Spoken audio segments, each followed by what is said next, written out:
Salut. Alors dans cette vidéo je vais vous expliquer les notations internationales donc du Rubik's Cube 3×3, mais ça marche aussi pour les plus petits et les plus gros, même s'il y a quand même quelques petits détails qui changent. Alors donc ces notations elles vont nous être utiles pour écrire des formules, puisque quand on veut aller plus vite on va pas dire je monte, je tourne à gauche, je descends, machin. On va utiliser des lettres.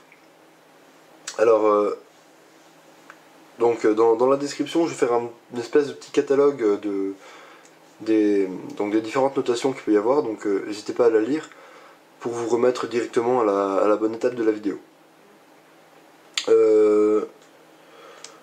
Donc je vous conseille de regarder cette vidéo quand vous passez à l'étape intermédiaire, la méthode intermédiaire, donc ou Friedrich simplifié, puisque si vous êtes en méthode débutant, même si vous avez pas mal amélioré la méthode débutant, voilà, vous n'aurez pas besoin de ces notations.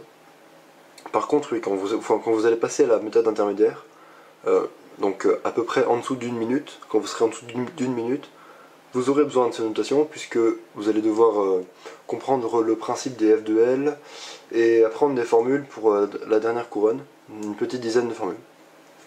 Donc voilà. Donc on va commencer tout de suite avec la première.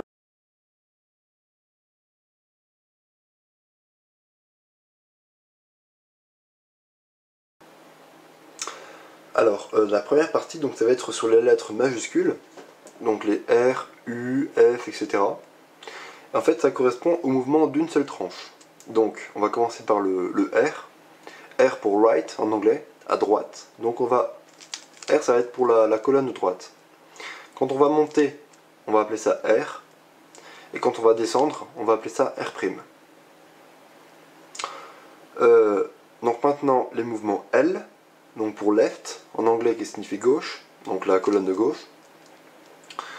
Quand on va monter, ça va être L', et quand on va descendre, ça va être L. Vous voyez que c'est inversé par rapport à R. R, quand on monte, il n'y a pas de prime, alors que L, quand on monte, c'est vraiment L'. Donc faut choper le truc. Il y a une logique à tout ça, mais dans cette vidéo, je ne vais pas vraiment vous montrer la logique. C'est juste pour que vous compreniez bien les notations. Donc R, R', L', L. Ensuite les mouvements U. Donc les U, ça va être la tranche du haut, pour up en anglais. Donc vers la gauche, on va appeler ça U. Et vers la droite, on va appeler ça U'.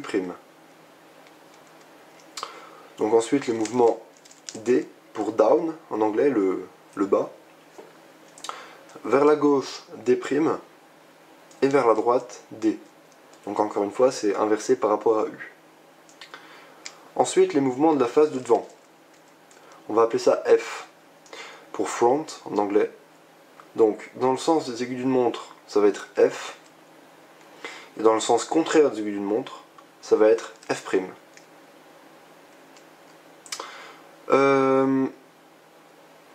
Maintenant, les mouvements B, pour back en anglais. Donc les mouvements derrière ici. Dans ce sens-là, dans le sens des aiguilles d'une montre, ça va être B'. Et dans le sens inverse des aiguilles d'une montre, comme ça, ça va être B. Donc une fois encore, inversé par rapport au mouvement F. Donc voilà pour...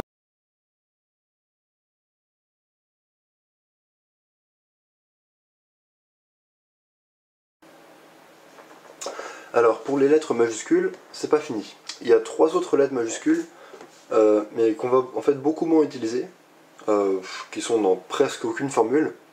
Enfin, il y en a une des 3 qu'on va quand même avoir dans quelques formules, mais les 2 autres, en tout cas moi je les utilise presque jamais. Ça va être les mouvements des tranches centrales. Donc la tranche là, et la tranche là. Donc celle-ci, on va l'appeler M, pour middle en anglais. Quand on va descendre, ça va être M, et quand on va monter, M'. Donc ensuite, celle-ci, Alors quand on va aller vers la droite, comme ça va être E, pour équateur. Et quand on va aller vers la gauche, comme ça, c'est E'. Et enfin, celle-là, quand on va dans le sens des aiguilles d'une montre, comme ça, c'est S. Donc je sais pas pourquoi S. Et quand on va dans le sens contraire des aiguilles d'une montre, donc comme ça, c'est S'. Mais les E et S, on va les utiliser vraiment presque jamais, donc bah, si vous l'oubliez, c'est pas très grave, mais voilà, c'est toujours bien de savoir quand même, au cas où on tombe dessus sur une formule et que ça nous gêne un peu.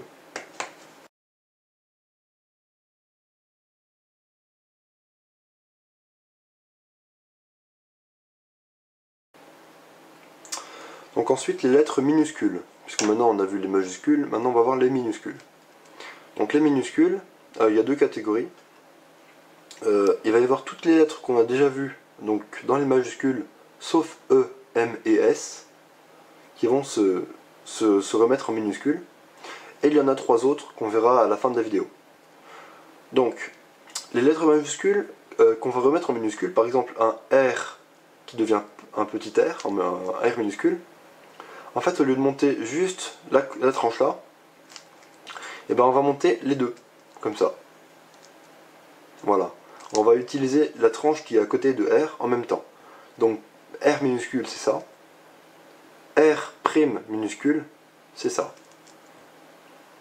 De la même manière, L' minuscule c'est ça, L minuscule c'est ça. Donc pareil pour tout, U minuscule comme ça, U' minuscule comme ça.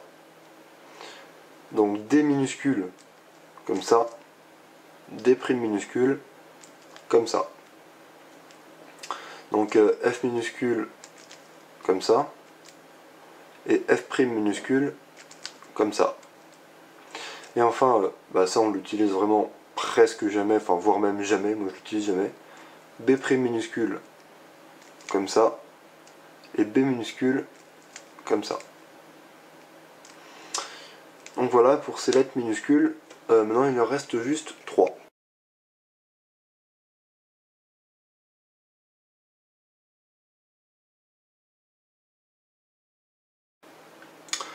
Donc les trois dernières lettres minuscules, ça va être les rotations de cube, de tout le cube sans tourner en fait, sans tourner aucune tranche. Donc le premier ça va être le Y. Le Y où on va prendre la face qui est à notre droite, en face de nous, tout en gardant la même face au-dessus. Donc comme ça. Et pour le Y', donc logiquement, la face qui est à notre gauche, comme ça. Pour le X, on va prendre la face d'en dessous devant nous, comme ça. Et pour le X', donc on va prendre la face au-dessus, donc en face de nous, comme ça. Donc le dernier mouvement, ça va être le Z. Le Z, en fait, on va garder la même face en face de nous, mais on va changer celle qui est au-dessus. Le Z, on va prendre la face qui est à gauche, au-dessus, comme ça. Et donc le Z', on va prendre la face qui est ici, au-dessus, comme ça.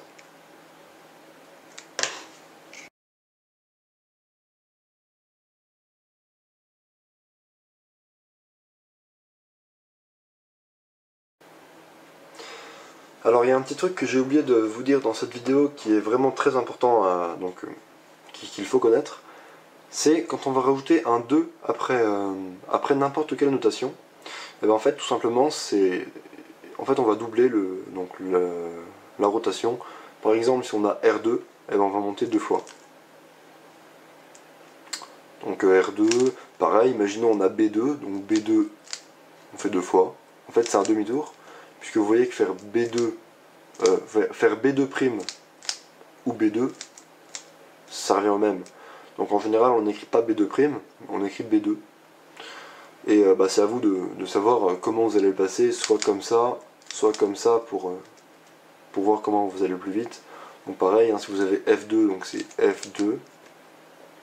Vous pouvez aussi le passer en F2'. D2, bah tout simple, paf. Voilà, donc c'est pareil pour les lettres minuscules. Hein. Petit R2, donc R minuscule 2, paf. Pour les tranches centrales, ben pareil.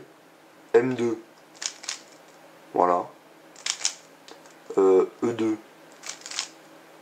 voilà. Parce que normalement E c'est vers la droite, mais E2 on peut faire vers la droite ou vers la gauche, ça change rien, puisque de toute façon si on fait 4 mouvements, ça revient au même. Donc si on en fait 2 vers la droite ou vers la gauche, on s'en fout, ça, de toute façon c'est la même chose. Et donc pour les rotations de cube c'est pareil. Z2, on va prendre, au lieu de prendre si on faisait Z, on prendrait la face là, au-dessus. Z2, on va la faire 2 fois, donc on va prendre la face en dessous, au-dessus. Z2. Y2, ben, au lieu de prendre celle qui est à droite, on va prendre celle qui est derrière. Hop. Et puis X2, ben, on va prendre la face qui est derrière nous. Hop, en face de nous. Donc voilà, le 2 c'est juste pour doubler le mouvement en fait. Donc rien de compliqué, hein, c'est assez simple à comprendre. Une fois que vous connaissez toutes les notations, ben, si vous avez un 2 derrière, vous avez juste à doubler le mouvement. Donc voilà. Donc cette vidéo est terminée. Bah, vous pouvez mettre un petit commentaire ou un j'aime si ça vous a aidé. Si vous avez des suggestions, bah, mettez-les dans les commentaires aussi. Et puis bah, abonnez-vous à ma chaîne si vous voulez plus de vidéos, de tutos. Voilà, salut!